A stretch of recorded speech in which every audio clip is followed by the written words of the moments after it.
Hi, everybody. Idaho Gag here, dropping our pin, thinking about the start of the school year, how you, as a ed tech leader, might kick off a PD or some sort of collaborative experience with other fellow educators. So let's explore our values and navigate the future together. All right, so what is this all about with this GPS?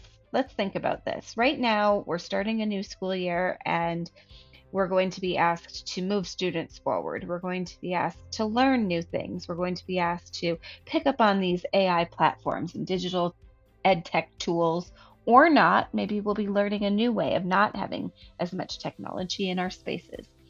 No matter what it is, we're at a starting point right now. And we need to validate where we are right now when it comes to things like how AI is shaping our world, thinking about the human values of AI. So drop your pin and live in the space that you're in today. Be intentional about it because GPS won't work until it drops its pin, and then you can intentionally move in whatever direction you want. So we're going to mimic that today. We're going to listen for a coordinate. Then we're going to reflect on our stance about that coordinate, and we're going to move to a physical corner of the room. Once we're in that corner of the room, we're going to share out with the other folks who feel the same way. And then me, I'm the moderator for my own group. I'm going to moderate and pass that microphone around to hear what some of the reasons people chose to move to that corner of the room. So, what does the room look like? This is what the room will look like. You'll have an agree and a disagree, a strongly agree, strongly disagree, all in those opposite corners. So once the statement is read, people will move around the room. Now, how do we behave when we are dealing with people who have different opinions from us? We think about that diversity as a treasure. And so we're this living data set, if you will, of what might be representative in the whole world. We definitely assume the best. When people might have a complete opposite point of view from us, let's try to build out some empathy and listen to what those people are saying, because it will also force you in the opposite corner to really hold your own beliefs to your psyche and double check those for basically vetting your own psyche. Then lastly, we want to remind everybody that we're debating the coordinate, not the person. So some of these statements can have a charge to them. So you as the moderator, you're going to want to know your audience. You're going to want to be aware of time, maybe even give time limits or only take so many verbal opinions from people or no verbal opinions at all. That's up to you. You need to know your crew a little bit and lay the foundation for what you can handle when it comes to debating the coordinate, not the person. Personally, as a moderator, I like to give the whole debate cycle about 2 minutes after everybody is comfortable and in their place and they've had time to digest the statement. Then we move on and hear from a few people.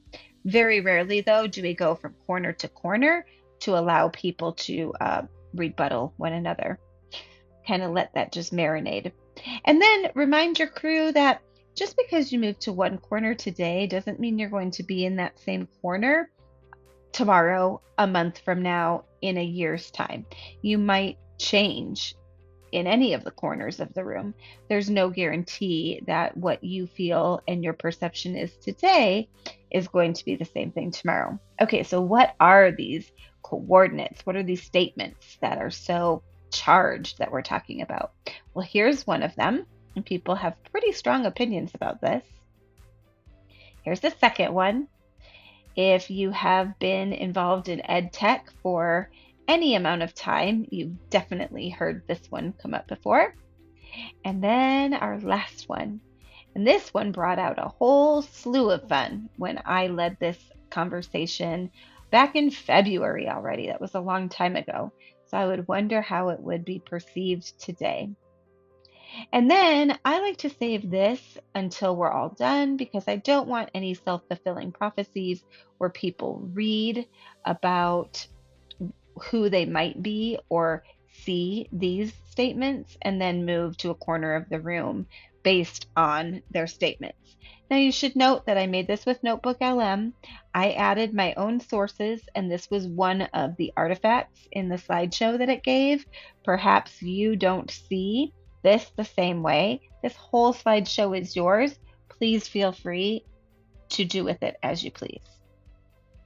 And now you have a slideshow that you can use with your crew in order to help build community, validate a stance, and collect some data about what your next steps are going to be. Because once you listen and once you see in the room where your people are, it's going to help you know where you need to help them go next too. So I hope you enjoy this. Make sure you share with me if you take this and elevate it somehow. Thanks. Idaho Gag says, have a great day.